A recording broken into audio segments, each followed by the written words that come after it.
నిర్మల్ జిల్లా మున్సిపాలిటీలో జరుగుతున్నటువంటి అవినీతి అక్రమాలపై వెంటనే న్యాయ విచారణ చేపట్టాలని బీజేపీ నేతలు రావుల రామ్నాథ్ డిమాండ్ చేశారు.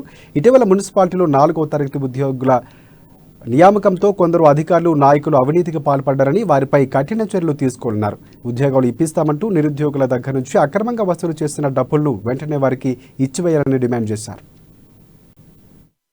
నిర్మల్ మున్సిపాలిటీలో పరిశుద్ధ కార్మికుల దగ్గర 44 మందికి ఉద్యోగాలు ఇప్పిస్తారని చెప్పేసి లక్షల రూపాయలు అవినీతికి పాల్పడ్డారని చెప్పేసి భారతీయ జనతా పార్టీ గత కొన్ని రోజుల నుంచి ఆరోపణ చేయడమే కాకుండా ఉద్యమాలు చేస్తున్నటువంటి సందర్భాన్ని ప్రజలు గమనిస్తా ఉన్నారు.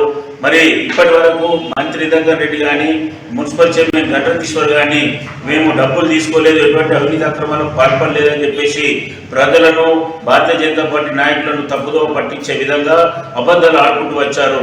కానీ నిన్న మీ టీఆర్ఎస్ పార్టీకి చెందినటువంటి కౌన్సిలర్ అయ్యనగర్ రాజేందర్ గారు ప్రెస్ మీట్ పెట్టి మున్సిపల్ చైర్మన్ 44 మంది దగ్గర తీసుకున్నటువంటి డబ్బులు నిజమే, ఆ డబ్బులు కట్టిస్తా, దాన్ని నిరూపిస్తా, లేదంటే నా కౌన్సిలర్ పదవికి రాజీనామా ఇస్తా, లేకపోతే నువ్వు నిరూపణ చేయకపోతే మున్సిపల్ చైర్మన్ గా నువ్వు రాజీనామా చేస్తావని చెప్పి ఈశ్వర్ను ఇలా సవాల్ చేయడం జరుగుతూ ఉన్నది.